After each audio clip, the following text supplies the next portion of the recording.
आज एक वचन पढ़ना चाहता हूं। आइए अपना बाइबल खोलें, मरकुस की अंजील उसके 12 अध्याय, the gospel of Mark chapter 12 verse 41 to 44 पढ़ेंगे।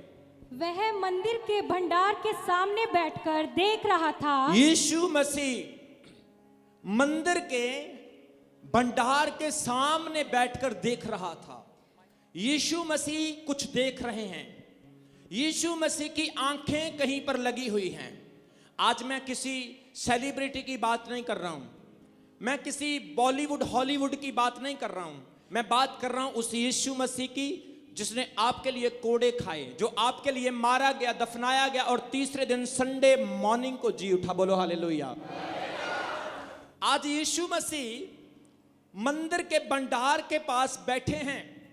आगे पढ़ेंगे कि लोग मंदिर के भंडार में किस प्रकार पैसे डालते हैं। कि लोग मंदिर के भंडार में किस प्रकार से पैसे डालते हैं। यीशु मसीह को क्या मतलब है इस चीज को देखने का?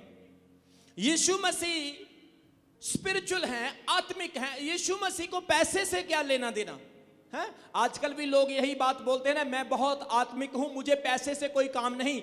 लेकिन यीशु मसीह आज चर्च को, कलीसिया को इस सच्ची कहानी के द्वारा कुछ सिखाना चाहते हैं। बोलो आमीन। आज परमेश्वर आपके दिमाग में, आपके जेहन में एक वचन आपको देना चाहता है। बोलो आमीन। वो भंडार के पास बैठा है, देख रहा है कि लोग मंदिर में आते हैं और किस प्रकार से पैसे डालते हैं।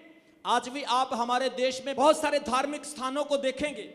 हर धार्मिक स्थान की एंट्री पर एक गल्ला, एक गोलक लगी होती है और लोग उस गोलक में, उस गल्ले में पैसे डालते हैं। और उस वक्त जो सुलेमान का मंदिर था, जो हैकल थी, बाइबल बताती उस हैकल के पास एक बहुत बड़ा भंडार था। उस भंडार में लोग पैसे डालते हैं, लोग अपने दान दशमांश, अपनी ऑफरिंग डालते हैं। और आज यीशु मसीह एक काम कर रहे हैं, उस गल्ले को देख रहे हैं, उस गल्ले को नोटिस कर रहे हैं। मेरे प्रियो, याद रखो, आज मैं जो वचन आपको सिखा रहा हूं, ये वचन दो चीजें हैं, प्रार्थना और भेंट। क्या मेरी बात को सुन रहे हैं? क्या आपको समझ आ रही है? आपने दो चीजों में डिफरेंस देखना है, प्रार्थना और भेंट को समझना है। प्रार्थना एक अलग चीज है, भेंट एक अलग चीज है। अगर आप प्रार्थना करने वाले व्यक्ति हैं, आप ये ना सोचे मैं बहुत प्रार्थना करता हूं, परमेश्वर मुझसे खुश होगा, वो अलग चीज है। लेकिन याद रखो, एक और चीज है जो भेंट है। परमेश्वर उसकी आशीष लग देता है, प्रार्थना की आशीष लग देता है। प्रार्थना अपनी जगह पर काम करती है, भेंट अपनी जगह पर काम करती है। आज यीशु मसीह लोगों को देख रहे हैं कि लोग भेंट लेकर परमेश्वर की हजूरी में आ रहे हैं। आज भी चर्च में सब लोग अपनी भेंट लेकर आते हैं, सब लोग अपना दशमांश लेकर आते हैं। लेकिन याद रखो, ये मत भूलना कि अगर पास्टर जी आपको नहीं देख रहे तो कोई बात नहीं, लेकिन यीशु मसीह का ध्यान आज भी आपके दिल की तरफ है। वो आज भी गल्ले को देख रहा है, वो आज भी गोलक को देख रहा है कि किस बहन ने गल्ले में क्या डाला, किस भाई ने गोलक में क्या डाला, किसने कितना डाला और किसने कितना डाला, और किसने किस मन से डाला और किसने किस मन से डाला। आपका देना जब हृदय से होगा, आपका देना जब मन से होगा, यीशु मसीह का ध्यान आपकी तरफ जाएगा, यीशु मसीह का अट्रैक्शन आप खींच लेंगे। वचन में लिखा यीशु मसीह देख रहे हैं, यीशु मसीह उस भंडार के गल्ले को ध्यान से देख रहे हैं कि लोग क्या कर रहे हैं, कैसे पैसे डालते। आगे पढ़ेंगे। और बहुत से धनवानों ने बहुत कुछ डाला। बोलो हालेलुया। बहुत सारे धनवान उस वक्त में भी मंदिर जाते थे, तो यहां पर भी धनवान लोग हैं, बहुत पैसे वाले लोग, बहुत धनी लोग, बहुत प्रॉपर्टी वाले लोग आ रहे हैं और गल्ले में पैसे डाल रहे हैं। यीशु मसीह सबको देख रहे हैं, यीशु का ध्यान सबकी तरफ है और धनवानों की तरफ भी है। आगे पढ़ेंगे। इतने में एक कंगाल विधवा ने आकर दो दमड़ियां जो एक अधेले के बराबर होती हैं, डाली, उस गल्ले में डाल दी। यहां पर दो चीजें आपको सिखाना चाहता हूं, एक धनवान और एक कंगाल विधवा। एक धनवान जिसके पास बड़ी बड़ी गाड़ियां, बड़े बड़े रथ, बहुत सारी जमीन, प्रॉपर्टी, कई एकड़ लैंड, और एक तरफ कंगाल विधवा। एक तो वो कंगाल है, दूसरी वो विधवा है, और उसके सर पर उसका आदमी नहीं, उसके सर पर उसका हस्बैंड नहीं। और जो औरत विधवा होती है उसकी स्ट्रगल दूसरे लोगों से ज्यादा होती है। अगर सर पर आदमी ना हो तो मेरे प्रियो याद रखो इस चीज को, उसे डबल काम करना पड़ेगा। कितने लोगों को समझ आ रही है? बोलो हालेलुया। ये औरत नंबर 1 कंगाल है। कंगाल का मतलब हो सकता है शायद इसके घर में रोटी भी नहीं पकती हो। कितने को समझ आ रही है? कंगाल का मतलब यह भी हो सकता है इसके बच्चों के स्कूल की फीस भी ना दी हो। कंगाल का मतलब हो सकता है कि इसके घर में कई महीनों से मूंगी मसरी की दाल ही बन रही है। कंगाल का मतलब यह है शायद इसने बहुत समय से 1 टाइम का खाना, 2 टाइम का खाना छोड़ दिया। इसके घर की छत जो है वो बूंदों से टपकती हो, दरारें हो सकता है इसके बच्चे, ओ मम्मी मैं बहुत बीमार हूं, मुझे मेडिसिन ला के दे दो, उसके लिए भी पैसे ना हो। कंगाल का मतलब हो सकता है कि इसके घर में सोने के लिए खाट भी ना हो, सोने के लिए बिस्तर भी ना हो, और बच्चे नीचे चटाई पर कारपेट पे सोते हो। कंगाल का मतलब यह भी हो सकता है कि ये सिर्फ काली ब्लैक चाय पीते हो, दूध ना हो इनके पास। हो सकता है इनके घर में चावल ना हो, आटा ना हो। ये विधवा है, ये कंगाल है, इसके पास कुछ भी नहीं है। और वचन में लिखा आज यीशु मसीह ने एक ड्यूटी लगाई हुई है अपने चेलों की, और यीशु मसीह खुद उनके साथ बैठे हैं और वो ट्रेजररी को, वो भंडार को, गल्ले को देख रहे हैं। धनवानों ने डाला और ये कंगाल विधवा ने डाला। अब मैं सिखाना चाहता हूं इसके पास क्या है। कितनों को समझ आ रही है? आगे पढ़ेंगे, वचन में क्या लिखा है? तब उसने अपने चेलों को पास बुलाकर यीशु मसीह ने अपने चेलों को पास बुलाया, उनसे कहा मैं तुमसे सच कहता हूं कि मंदिर के भंडार में डालने वालों में से इस कंगाल विधवा ने सबसे बढ़कर डाला है। कितनों ने सुना इस बात को?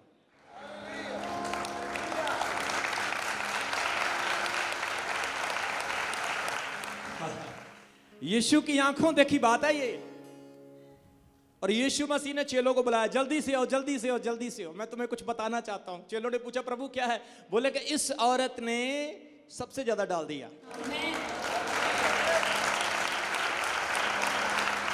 यहां पर एक डिफरेंस है मेरे प्रियो। एक तो लाख डाल रहा है, लेकिन फर्क क्या? आगे पढ़ेंगे। हां, क्योंकि सब ने अपने धन की बढ़ती में से डाला है। सब ने अपने धन की बढ़ती में से कुछ ना कुछ रख कर डाला। कितनों को समझ आया? अगर मेरे पास 10,000 है तो मैंने 1,000 डाल दिया, 9 अपनी जेब में डाल लिए। अगर मेरे पास 1 लाख है, मैंने 10,000 डाल दिए और 90 अपनी जेब में डाल दिए। लेकिन इसमें और उसमें क्या फर्क है? इसके पास जो कुछ था इसने सभी डाल दिया।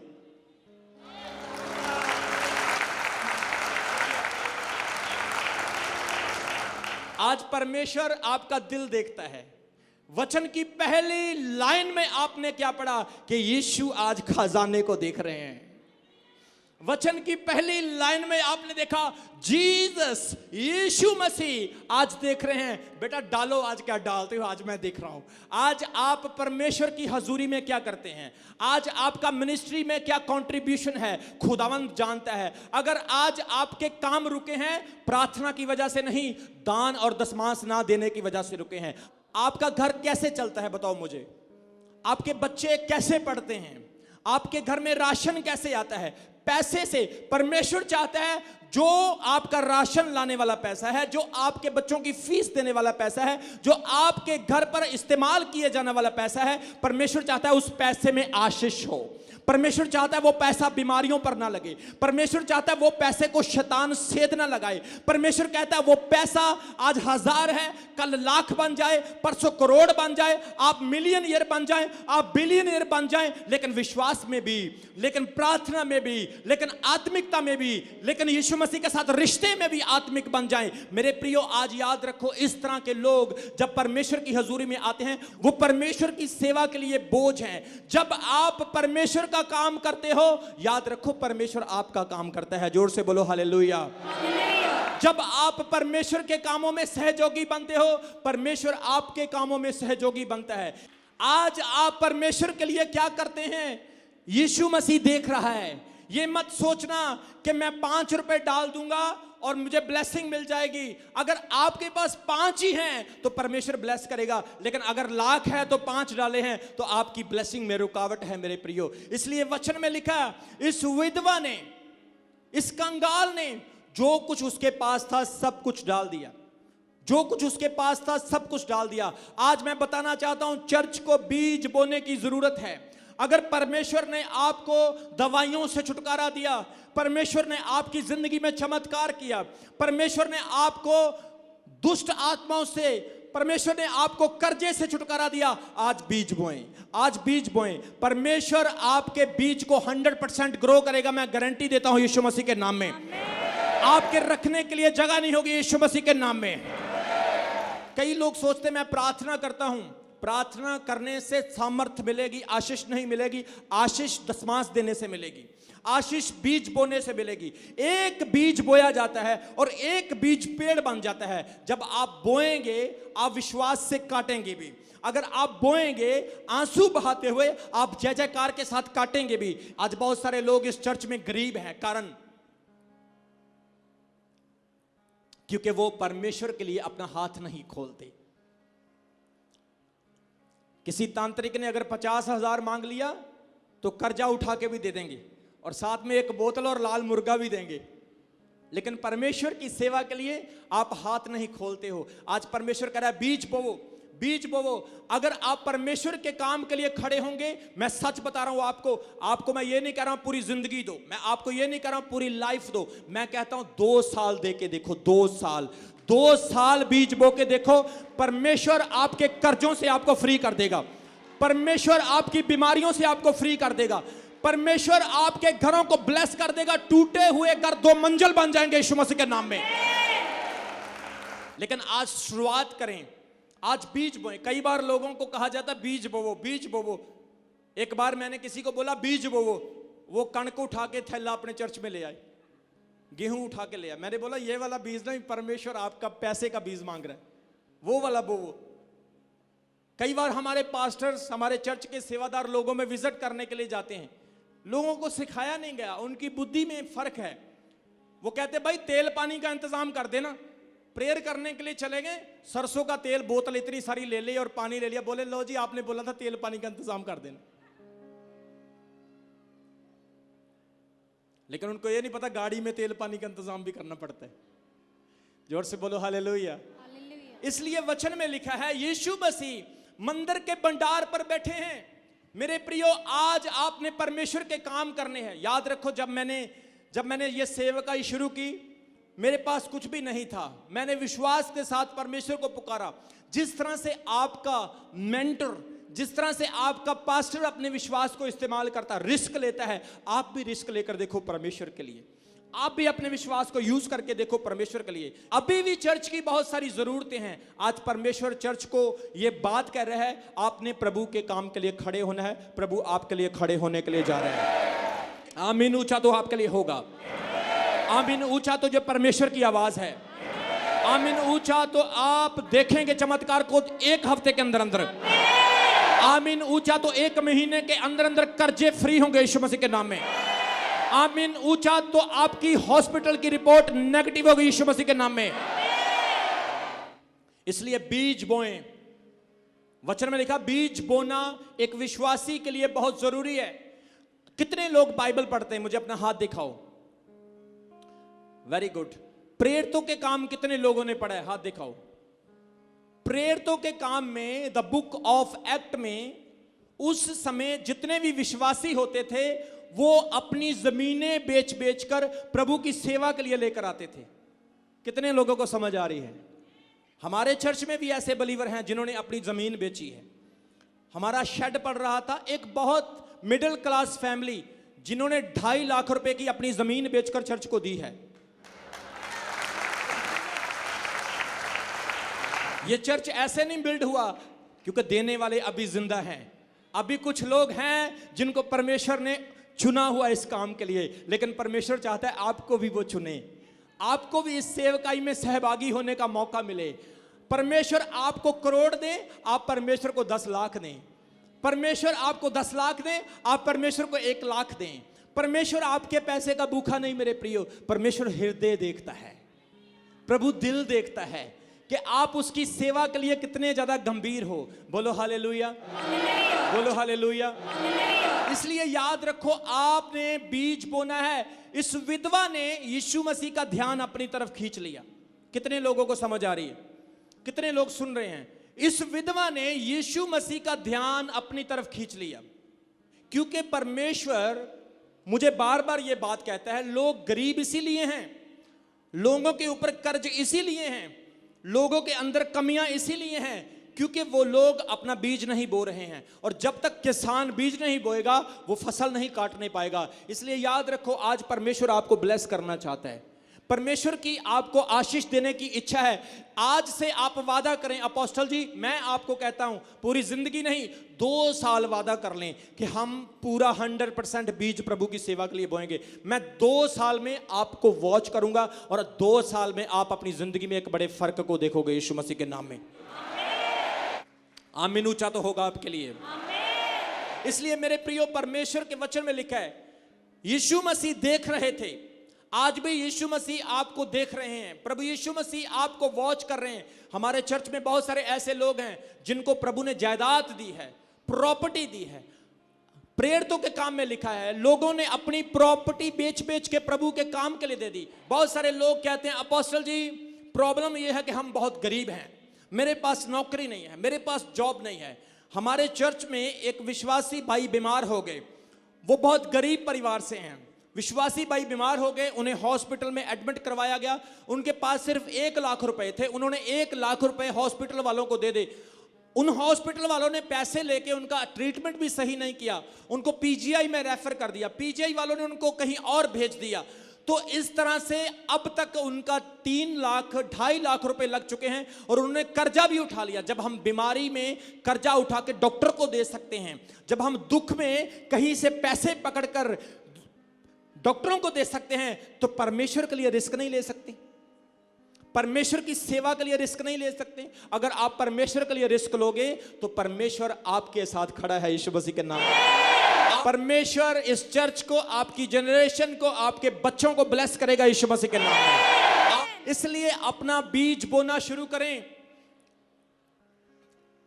वचन में लिखा है, जब एलिया नबी अकाल के समय में भूखा था, करीत का नाला सूख गया था, तो परमेश्वर ने उसे कहा सारपत नगर में चला जा, वहां पर तुझे एक विधवा मिलेगी और वही तेरे खाने का इंतजाम करेगी। और एलिया जब सारपत नगर में गया, उसने एक विधवा को देखा और उसे कहा, हे नारी, हे औरत, जा चली जा और मेरे लिए पानी लेकर आ। और जैसे ही वो पानी लेने के लिए जाती है, बाइबल कहती है, एलिया कहता तू पानी लेने के लिए तो जा रही है, मेरे लिए 1 टुकड़ा रोटी का भी लेकर आना। और वो कहती है, हे खुदा के बंदे, क्या तू नहीं जानता है कि देश में अकाल पड़ा हुआ है, तो तेरे लिए रोटी कहां से लेकर आऊं? मेरे घर में सिर्फ 1 मुट्ठी आटा है और थोड़ा सा तेल है कुप्पी में, और थोड़े समय के बाद मैं और मेरा बेटा पकाकर खाकर मर जाएंगे। क्या तू नहीं जानता कि 3.5 साल का अकाल पड़ा हुआ है? उसने कहा, परमेश्वर के बंदे की बात मान, जो मैंने कहा वो कर, पहले मेरे लिए लेकर आ। वो औरत विश्वास के साथ एलिया के लिए वही जो उसने अपने बच्चे के लिए, अपने लिए लिखा, प्रभु के दास के लिए बना के लेके आती है। बाइबल में लिखा है 3.5 साल का अकाल था, ना तो घड़े से आटा खत्म हुआ, ना कुप्पी से तेल खत्म हुआ। वो और उसका खानदान 3.5 साल तक उसमें से खाते रहे। क्या यह चमत्कार छोटा है? क्या यह चमत्कार छोटा है? असल में हमारा विश्वास नहीं है परमेश्वर पर। असल में हम शक के दायरे में आ जाते हैं। हम लेफ्ट राइट ABCD सोचना शुरू कर देते हैं। हम ऑप्शन रखना शुरू कर देते हैं। अगर ये 10 मास मैंने चर्च में दे दिया तो मेरे बच्चों का क्या होगा, बच्चों की फीस का क्या होगा, मेरे किराए का क्या होगा? इस विधवा ने सोचा? इस विधवा ने सोचा? क्या यह लखपति थी? क्या इसके पास बहुत कुछ था? कंगाल थी ये। कितने लोगों को सुन रहे हैं? कंगाल थी ये क्या थी? कंगाल थी। इसके पास सिर्फ 2 दंबड़ियां सी। ਇਹਨੇ ਦੋ ਦੰਬੜੀਆਂ ਸੁੱਟ ਦਿੱਤੀਆਂ, ਪਾ ਦਿੱਤੀਆਂ ਖਜ਼ਾਨੇ ਵਿੱਚ। और यीशु ने अपने चेलियां ਨੂੰ आवाज मार के आख्या, जल्दी आओ, इस औरत ने सबसे ज्यादा डाल दिया है। क्योंकि सबने अपनी कमाई से कुछ रखकर डाला, लेकिन इसके पास जो कुछ भी था इसने सबका सब डाल दिया। कुरनेलियस के बारे में कितने लोग जानते हैं? कुरनेलियस, प्रेरितों के काम उसके 10 अध्याय में कुरनेलियस के बारे में लिखा हुआ है। वचन में लिखा कुरनेलियस एक सूबेदार था, इटालियन फौज का एक बहुत बड़ा सूबेदार था। और वचन में लिखा कि कुरनेलियस प्रार्थना में पूरा था, परमेश्वर के डर में पूरा था, अपनी परमेश्वर की सेवकाई में हिस्सेदार और दान दशमांश देने वाला व्यक्ति था। और दिन के तीसरे पहर प्रार्थना कर रहा था और परमेश्वर ने अपना स्वर्गदूत उसके पास भेज दिया। और स्वर्गदूत ने कहा, हे कुरनेलियस, देख तेरे दान और तेरी प्रार्थनाएं यादगारी के लिए परमेश्वर के घर में पहुंच चुकी हैं। जब आप दशमांश देते हो, आप ये डिपॉजिट कर रहे हो। क्या समझ आया आपको? आपने दशमांश डिपॉजिट कर दिया और डिपॉजिट करके आप भूल गए। लेकिन जब बैड टाइम आता है, जब बीमारी आती है, जब दुख आता है, फिर वही डिपॉजिट परमेश्वर आपको वापस करता है। बहुत सारे लोगों का डिपॉजिट परमेश्वर के पास नहीं है, इसलिए बीमारी के समय में उनको पता नहीं चलता कहां जाएं, क्या करें।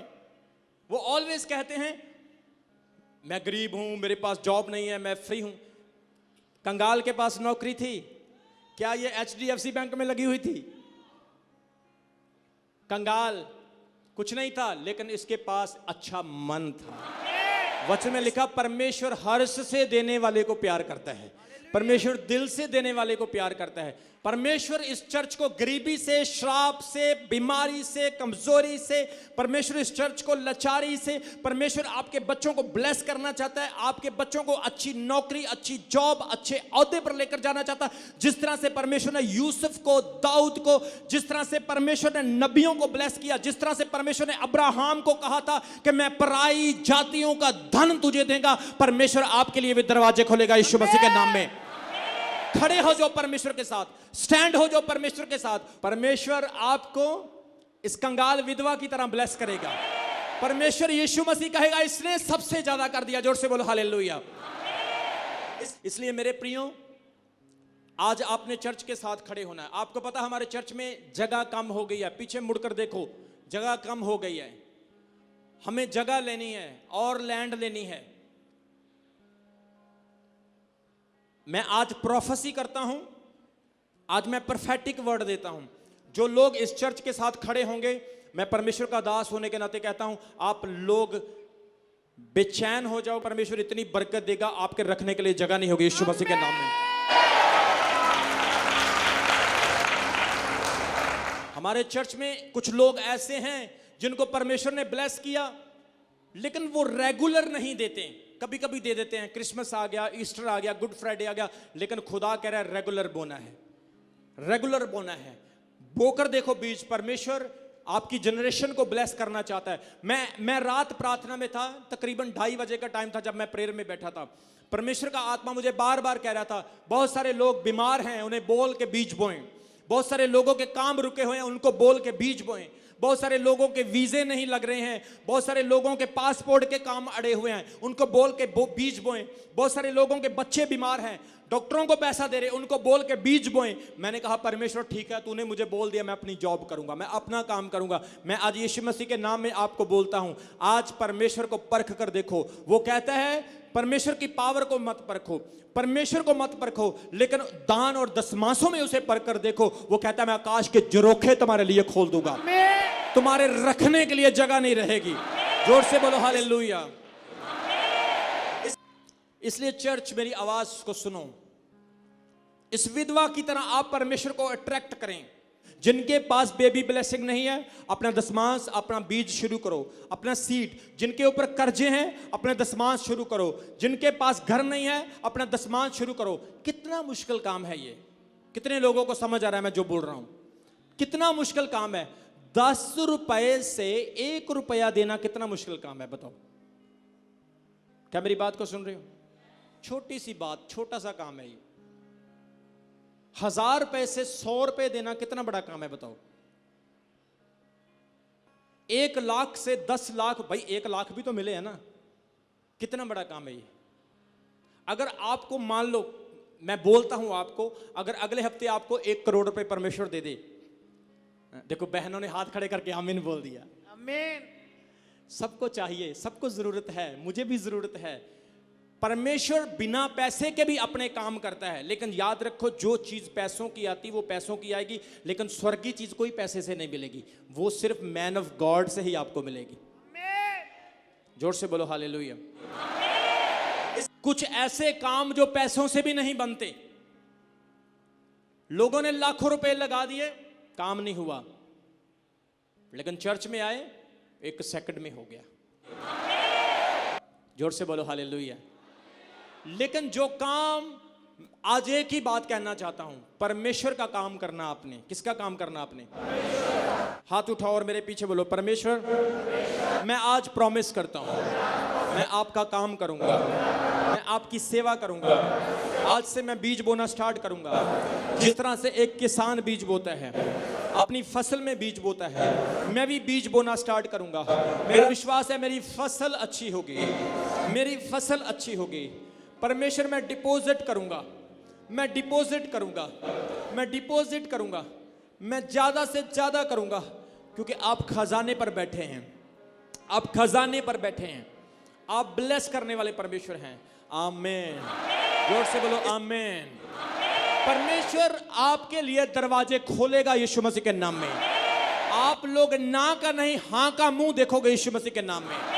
आप लोग आज इस चर्च को जब छोड़कर जा रहे हो अपने घर में वापस, कल की सुबह आपके लिए चमत्कार की सुबह होगी यीशु मसीह के नाम में। आपके फाइनेंस, आपके रुके हुए पैसे, जो आपके पैसे नहीं दे रहा, आज जिब्राइल स्वर्गदूत, आज मिकाएल स्वर्गदूत जाएगा, उसको सारी रात नींद नहीं आएगी, वो आपके पैसे देगा यीशु मसीह के नाम में। परमेश्वर आपके लिए रास्ते खोलेगा। कितनों लोगों को समझ आ रहा है? एक औरत थी, बहुत गरीब थी, ध्यान से सुनना। वो कहती है प्रभु मुझे खाना दे दे। परमेश्वर पर बहुत विश्वास करती थी।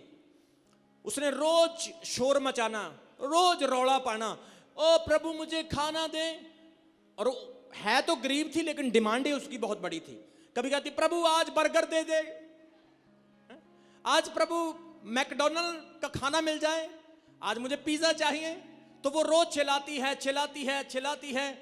उसके साथ एक पड़ोसी रहता है, वो दुखी हो गया उसके चलाने से। वो बोला कैसी घूसट औरत है, इतना तंग करती, इतना शोर मचाती, ना तो टीवी देखने देती है, ना मुझे सोने देती, बड़ा डिस्टर्ब करती है।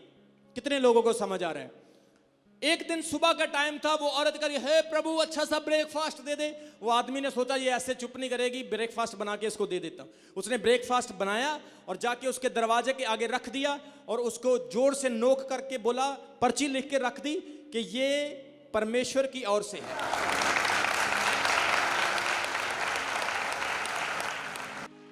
उस औरत ने दरवाजा खोला, उसने देखा अरे कितना अच्छा ब्रेकफास्ट पड़ा है, और पर्ची उठाई, उसके ऊपर लिखा था ये परमेश्वर की ओर से है। बड़ा खुश हो गई, हाँ परमेश्वर तो दुआ सुनता है, परमेश्वर तो देता है। अब क्या हुआ? उसने खाया पिया सो गई। अब भाई शाम को तो फिर भूख लगेगी ना। अब शाम को फिर शुरू हो गई, परमेश्वर अच्छा सा खाना दे दे। वो फिर दुखी हुआ, फिर आया, फिर उसने खाना डिनर रखा और उसके ऊपर पर्ची लिख के दे दी कि ये परमेश्वर की ओर से है। उसने फिर खाया, फिर सो गई। तो 2-3 दिन ऐसे ही चलता रहा। वो चिल्लाती रही, चलाती रही, चलाती रही। उस आदमी को गुस्सा आ गया। वो बोला ये तो बस ही नहीं करती है, ये तो मांगती रहती है। उसने क्या किया, खाना लिया, जाके रख दिया और पर्ची के ऊपर कुछ लिखा और पर्ची रख दी और दरवाजा खड़का के चला गया। औरत ने जैसे ही दरवाजा खोला, उसने खाना देखा, वो खुश हो गई। पर्ची उठाई, पर्ची के ऊपर पता क्या लिखा था? मैं शैतान हूं और आज मैं तुझे खाना देने के लिए आया हूं।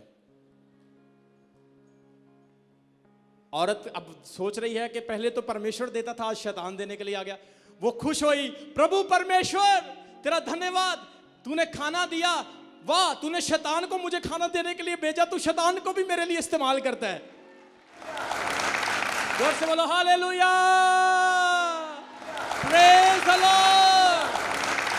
जब आप अच्छे विश्वासी हो, उस कंगाल विधवा की तरह साफ मन से परमेश्वर के साथ चलते हो, शैतान भी आपकी हानि करता करता आपका फायदा कर जाएगा। अगर शैतान आपका फायदा कर सकता है तो सोचो परमेश्वर उसे यूज करे तो परमेश्वर आपके लिए कितने दरवाजे खोल सकता है। अभी हमारे चैनल को सब्सक्राइब करें। हमारे चैनल का नाम है रमन हंस मिनिस्ट्रीज और नीचे दिए गए बेल आइकन पर प्रेस करें। आप हमें फेसबुक पर भी फॉलो कर सकते हैं। हमारा फेसबुक पेज है रमन हंस मिनिस्ट्रीज। हमारा प्रेयर लाइन नंबर है 0160500800